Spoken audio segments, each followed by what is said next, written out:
Hello, and welcome to Cruising with E-Rider. On tonight's show, we're going to go to Casper's Auto Show in Louisville, Kentucky, and see some of the finest hoppers in the country. After that, we're going to go to Metal Bright and see how to get your wheels ready for summer. Stay tuned for that and more on Cruising with E-Rider. Now on Cruising with E-Rider, we're going to talk to Bill. He's got a 1948 Crosley truck. Tell us about this rare truck. The truck was built by Crosley Motors, which is out of Cincinnati, Ohio. It was a division of the Crosley Refrigerator Company. Crosley built automobiles from 1939 to 1952, and most of them were station wagons. This truck is pretty rare. There's very few of them were pickup trucks. Now, what kind of power plant does this truck have? It has a four-cylinder overhead cam. It's a 10-block engine, which was 156 pieces of tin brazed together, and guaranteed to leak. The old brazing system didn't leak. Oh, yeah. Leak. And, we're talking about 1948 technology here.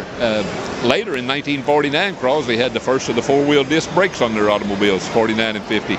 So a lot of ways they were ahead of the time. It's an overhead cam engine. It's 44 cubic inch. It's actually 26 and a half horsepower, and they were pretty proud of that half horsepower too. They needed all of it. A refrigerator company with disc brakes and a half more horsepower. So where'd you come across the vehicle? I bought this in Toledo, Ohio several years ago. I've played with Crosleys for 35 or 40 years. I have a number of them. So did you do all the work on the car? My son and I did all of it. It took us 6 weeks from the time we started on it. We bought it several years ago. We parked it in the barn, and we let it sit until July of '05, and we decided to rebuild it to take it to the Wauseon, Ohio Crosley meet. And 6 weeks later, this is what we ended up with. 6 weeks later, huh? Day and night. Day and night. Day and night. Father and son project. So yes. Is this your first time out here today? This is the first time. I've been to the Casper only as a visitor. It's the first time I've ever had an automobile in it.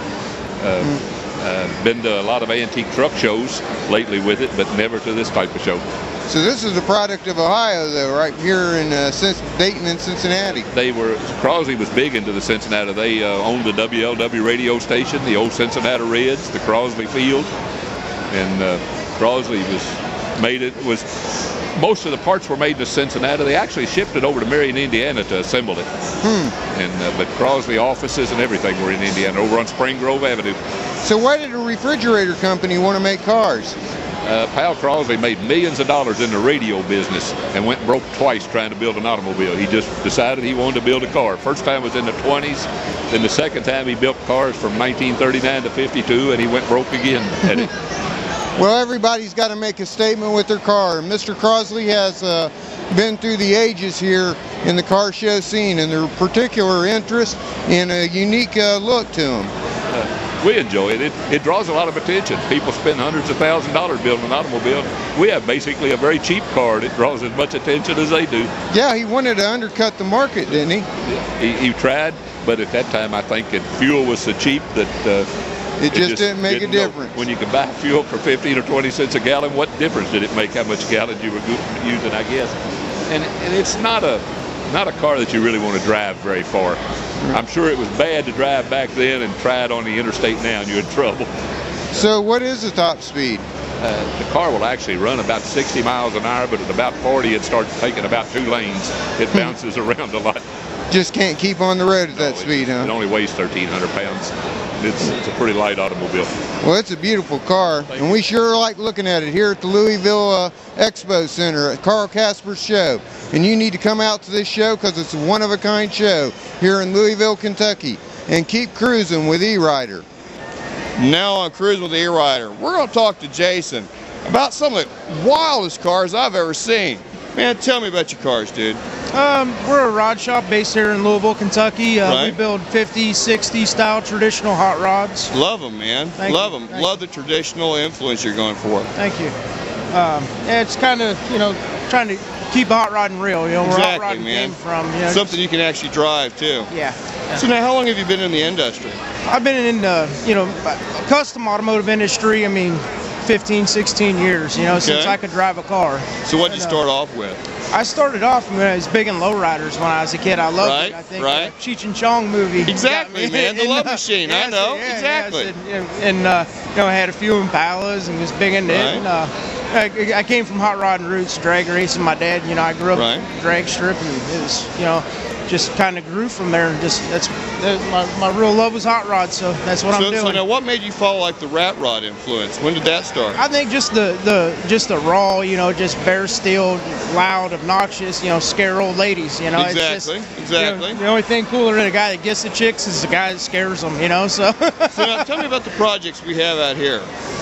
This is the 31. Started off as a Model A coupe. Right.